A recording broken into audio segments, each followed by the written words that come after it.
Prejsť pár krokov či vyspať sa bez bolesti nie je pre Petra Holého ničím bežným.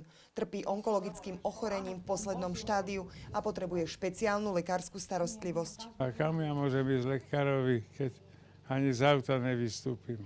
No, aby mi vykladali nohy. Kde sa mám dostať? Ako sa mám dostať?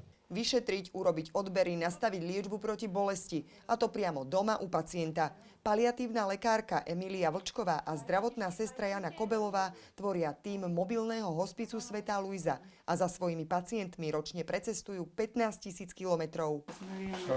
Nohy aké mám, to ide streliť už pod táto.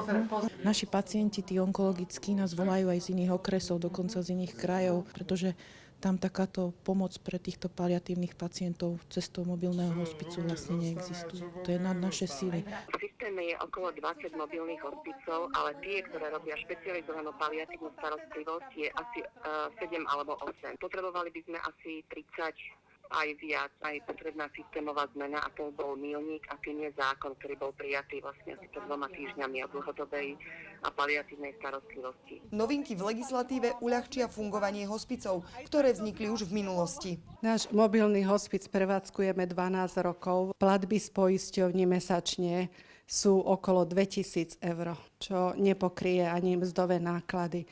Zvyšok sú dary a robíme to po svojej práci ako nadšenci. Podľa odborníčky Andreji Škripekovej novela zákona prinesie zmenu financovania mobilných hospicov zo zdravotného poistenia.